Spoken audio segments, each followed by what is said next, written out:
Narrativas Compartilhadas tem o grande prazer de ouvir hoje um pouco da história de Fernando Negrão Duarte.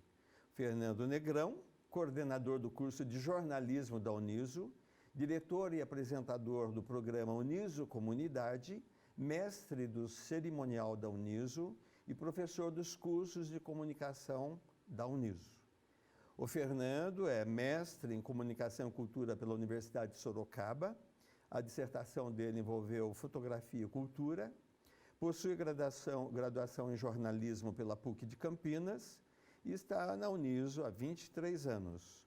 Foi o coordenador do Laboratório de Comunicação da Uniso durante 23 anos. Foi ele que, na verdade, montou o projeto e a execução dos laboratórios de comunicação. É o mestre do cerimonial da Uniso e praticamente todos os cerimoniais passam por ele, tendo sido o mestre de cerimônias de mais de uma centena de formaturas, afora os outros cerimoniais. É o diretor e apresentador do programa Uniso Comunidade, programa de rádio e televisão com alunos, ex-alunos, professores e funcionários da Universidade de Sorocaba, falando sobre ensino, pesquisa e extensão. TV Com, NET, Canal 7, Rádio Cantate, FM. Participando de muitas entrevistas, mesas redondas, programas e comentários na mídia. Profissional exemplar na fotografia, gosta muito do que faz, apresentou várias exposições de fotos e atualmente está com uma exposição de fotos de uma viagem que fez pela Europa. Em suas aulas e no laboratório de comunicação, colaborou para a formação de um grande número de profissionais de fotografia, jornalismo, comunicação, Sorocaba, região e muitos outros espaços, país afora. Professor Fernando, muito obrigado pela sua presença aqui no Narrativas Compartilhadas, para contar um pouco da sua história. É um grande prazer tê-lo aqui conosco.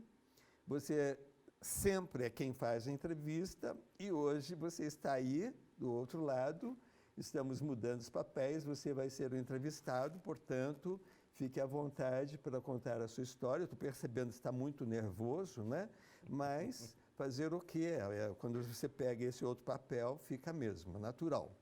Então, o que nós queremos é o seguinte, que você conte a sua história de vida, principalmente dentro da formação escolar, vindo lá desde a sua infância, atravessando o antigo ginásio, né, o colégio, e aí a sua entrada na faculdade, a escolha, a opção pelo jornalismo, pela fotografia, e aí a sua entrada também dentro da carreira acadêmica, e aqui na Uniso, toda essa história aí que você tem, dessa grande formação de pessoas que falam de você por todo lado.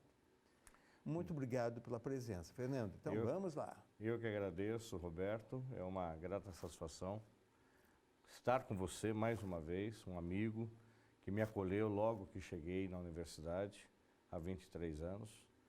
É um prazer muito grande estar aqui participando das narrativas. Estar do outro lado do balcão é diferente. Entrevistar parece ser muito mais fácil. O papel de jornalista e entrevistador já é nato, já estou com ele desde sempre. Agora, ser entrevistado é diferente, você estar ali sendo questionado, mas vou tentar dar o melhor de mim aqui para contar essa minha trajetória, enfim, esse tempo de universidade, tempo da minha vida, tempo da minha história. Bem, Roberto, eu nasci e fui criado no centro de Sorocaba. Na verdade, quase que não nasci em Sorocaba, porque os meus pais são de Itapetininga e havia houve uma diferença de idade entre eu e meus irmãos, o Teófilo e o Francisco, do Teófilo de 13 anos, do Francisco de 15 anos. Então, minha mãe teve uma gestação tardia, ela estava com 40 anos já, quando ela engravidou. Então, naquela época, uma mulher com 40 anos estar grávida já era uma gestação de risco. Estamos falando do 1967. Consequentemente, Sorocaba tinha mais recursos, como se dizia na época, uma vez que eles eram então de Itapetininga. E se sugeriu que ela viesse para Sorocaba, onde os recursos eram melhores. Meu tio era estudante de medicina aqui na cidade, estava terminando a faculdade, então teria condições de dar um suporte para ela. Então ela veio, ficou na casa dos meus avós aqui em Sorocaba, perto da então Niso Trujillo.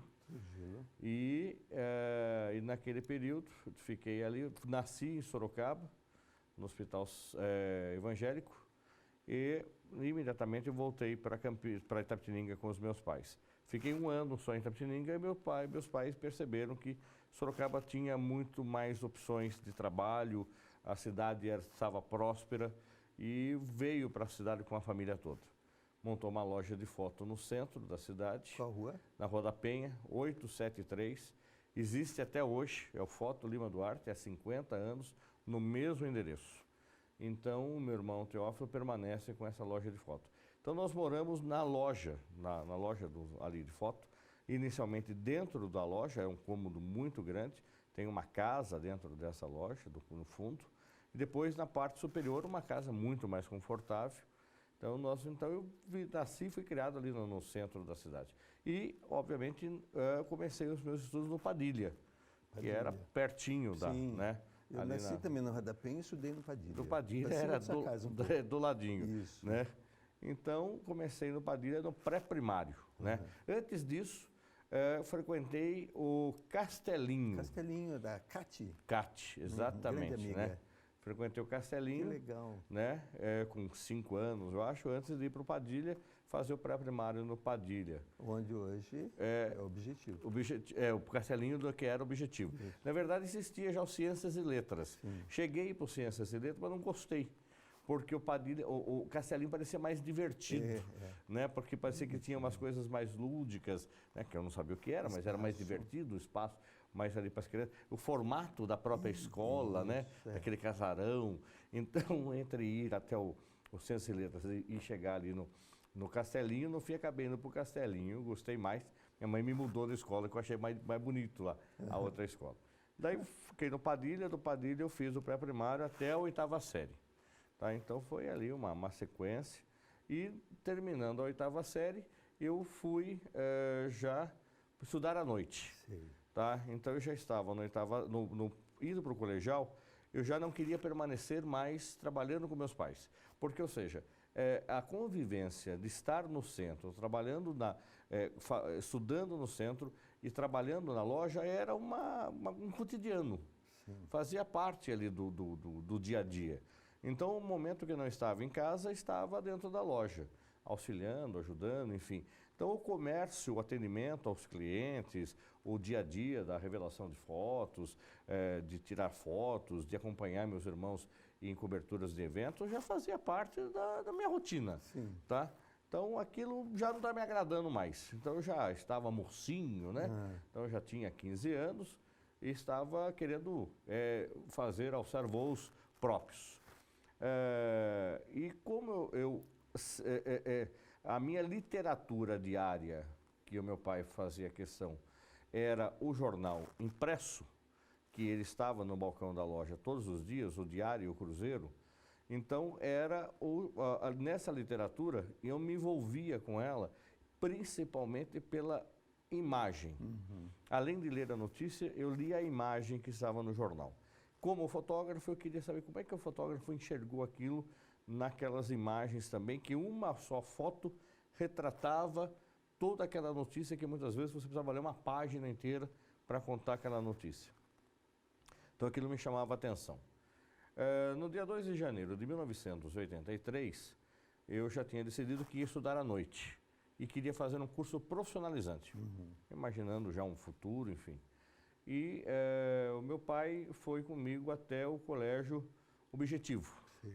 Tá? Então me levou até o Objetivo para fazer matrícula, que existia a primeira turma de processamento de dados. Lá nós fomos atendidos por um cliente da loja, professor Etevaldo. Etevaldo. Hoje o doutor Etevaldo, que é advogado da Fundação do Aguirre. Né? Então o professor Etevaldo, ele apresentou, e na verdade ele queria fazer contabilidade. Né? Porque eu achei que contabilidade era. Ele falou, não, contabilidade é coisa do passado. Olha, nós vamos ter o curso aqui de processamento de dados.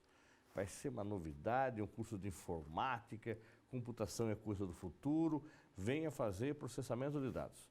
E aí eu me matriculei no curso de processamento de dados, Tá bom. Aí, mas no dia 2 de janeiro, isso foi em janeiro, no mesmo dia, falei, bom, já que agora eu vou estudar à noite, eu não quero ficar na loja durante o dia, eu desci a Rua da Penha e fui na porta do Diário de Sorocaba. Que era um pouquinho para baixo da Um pouquinho para baixo ali, na caruda, bati no balcão do diário e perguntei, tem emprego para fotógrafo? Né? A pessoa que me atendeu falou assim, olha, vou verificar, tá? E falou, olha, do seu Vitor de Luca vai atender você. Tá? O seu Vitor de Luca era o dono do jornal. Isso. Né? Eu não tinha noção de quem ele era, mas enfim, me atendeu numa sala ampla, confortável, com ali aquele ambiente, uma mesa de escritório enorme, né? E tinha uma sala ali com sofás também. Ele e Dona Tereza, quem é você, menino?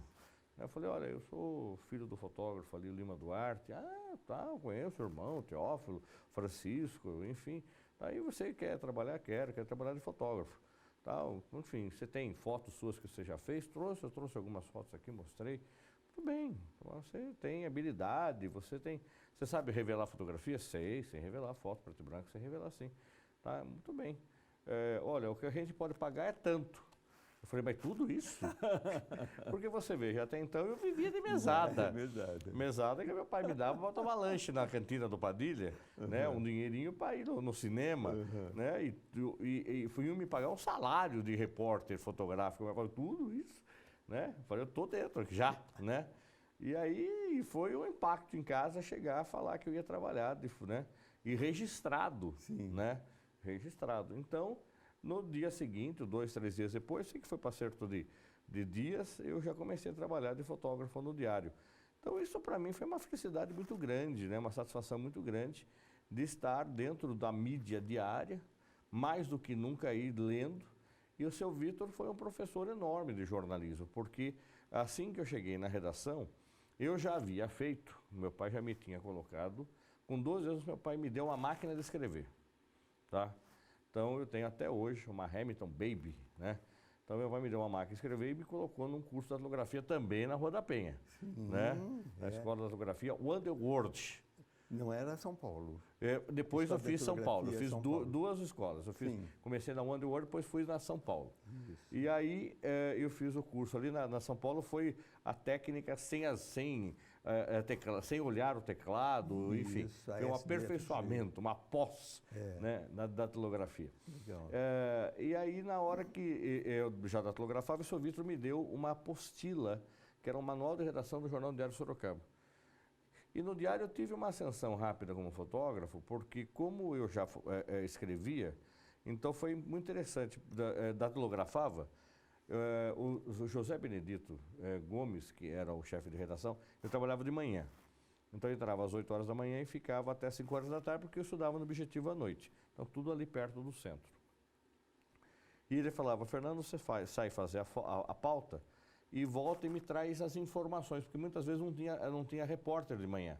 Os repórteres entravam à tarde e à noite. Então de manhã eu cobria alguns eventos sozinho. Então imagina um moleque de 15 anos de idade sozinho cobrir evento. Levava o bloquinho, anotava o que eu estava vendo, além das fotos que eu tirava.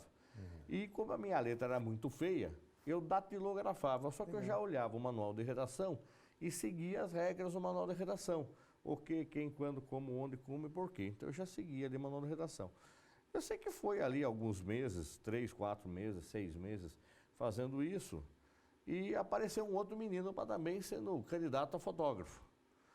E aí o Zé Benedito falou assim, olha, Fernando, você está bem encaminhado no texto, está mais fácil você ficar de repórter e o outro menino aí ficar de fotógrafo, porque o outro menino não datilografa, ele não sabe escrever, e você já tem jeito para coisa de escrever, para redação. Então vamos fazer o seguinte, então você explica para o menino como é que faz as fotos de jornalismo. Então quem sabe aí nasceu, já também eu comecei a dar aula, né? Você já explica para ele como é que é a orientação, como é que fotografa, ele começa a ficar no seu lugar como fotógrafo e você parte só para ser repórter. Então com 15 anos já era repórter do diário. Muito legal. Né? E aí foi, e esse menino é o tal do Pita, Epitácio Pessoa, fotógrafo premiadíssimo. Tá? Ganhou o prêmio ESSO, já 4 prêmios ESSOs de fotojornalismo. Começou comigo lá no Diário de Sorocaba. Se eu contribuí ou não com ele, foi nessas primeiras orientações que teve comigo lá na redação do Diário. Enfim, então foi esse o começo na imprensa, Roberto. Aí foi de 15, 16, 17, 18 anos de idade, tá na redação do Diário de Sorocaba. Na época, fotolito, é isso? Na época não é fotolito. Então você fotografava, depois aí fazia a impressão em clichê. Né? Aí eu conheci todo o processo. Incrível. O momento que eu mais adorava no jornal era ir para a oficina do jornal, ver a rotativa funcionar. Sim. Tá? Existe, inclusive, se você quiser assistir, tem no YouTube. Um vídeo, tem na minha página no YouTube, mas tem também no Diário de Sorocaba. Você entrando lá no Diário de Sorocaba, tem um vídeo que eu fiz, tá, contando a história do jornal com a máquina rotativa, da primeira máquina rotativa, que era do final do século XIX. Tá, essa máquina funcionando. É uma máquina imensa, enorme, barulhenta, tá? E essa máquina, eu vi essa máquina funcionando, impressionante. Então repete onde está esse vídeo? Está no YouTube, na página escrito Diário de Sorocaba, ou na minha página Fernando Negrão Duarte, lá no Diário, também no YouTube. Tem essa máquina funcionando, eu que fiz.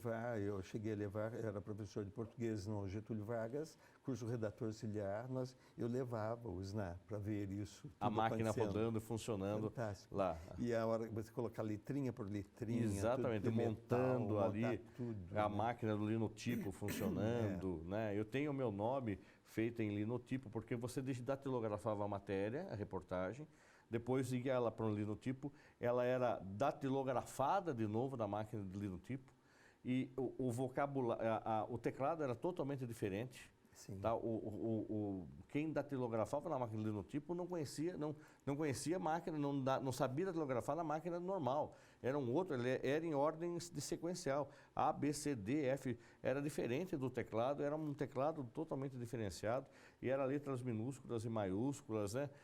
Aí montava ali aquele pedacinho por pedacinho. Enfim, eu vi todo esse processo artesanal no diário até chegar a mudar esse processo, aí entrar o computador na redação. Eu cheguei a passar por todas essas etapas. Quanto tempo você ficou ali? Fiquei no Diário dos 15 até os 18 anos, quando eu fiz aí um curso de radialista, né, que queria ser aí locutor. Aí Onde você fez o curso? Fiz o curso a segunda turma do curso de radialista do Senac em Sorocaba, que era um curso profissionalizante já. Né? Aí chegou o momento da faculdade, tá? E bom, agora vou continuar de repórter, não vou continuar. Então a vivência, não existia jornalismo em Sorocaba. Nós estamos falando em 86. Eu resolvi fazer a graduação em Direito, tá? Fui fazer faculdade de Direito. Mas não era aquilo, não fiquei satisfeito, não gostei, eu vi que aquele cotidiano da faculdade de Direito, o momento em que eu estava vivendo ali no curso, não me identifiquei com o curso, com a faculdade, tive que sair do diário para poder estudar. Eu estava fazendo tiro de guerra também na época, então eu fazia tiro de guerra à tarde, fazia faculdade à noite. Eu aí estava fazendo freelance para algumas agências de comunicação, lançamos um jornal do shopping em Sorocaba, fizemos lançamento de jornais de clubes em Sorocaba, fizemos uns projetos alternativos, estava fazendo curso de radialista. Então foram muitas coisas ao mesmo tempo, e o curso não desenvolvi o curso de Direito de forma muito legal. E aí deixei, fiz o primeiro ano, tranquei o curso, tá? E conversei com meus pais e falei, olha, eu acho que é aptidão pro jornalismo, quero fazer jornalismo. Na época era muito concorrido o curso, e eu quero fazer jornalismo na PUC em Campinas. Tá? Eu acho que Campinas, eu não gostava de São Paulo, nunca gostei de São Paulo capital, achava uma cidade muito grande, não tinha, eu tenho paura de cidades grandes ainda. Bom, então acabei optando por fazer a faculdade em Campinas. E aí fiz um ano de cursinho. Era praticamente obrigatório fazer um cursinho. Aí voltei para o Objetivo, havia terminado o colegial técnico em processamento de dados. Também não me identifiquei com o curso, porque a área de exatas, para quem é de humanas, não desenvolvi, já conheci, enfim, mas não me satisfez enquanto profissional. Tá? Sabia bem o básico ali de processamento de dados e programação, mas não me identifiquei com aquilo. Passou no vestibular? Fiz um ano de cursinho, aí passei no vestibular em 7º lugar, na PUC em Campinas e fui fazer jornalismo lá. Muito bem. Então, daqui a pouco você continua contando aí a sua história em Campinas. Até já.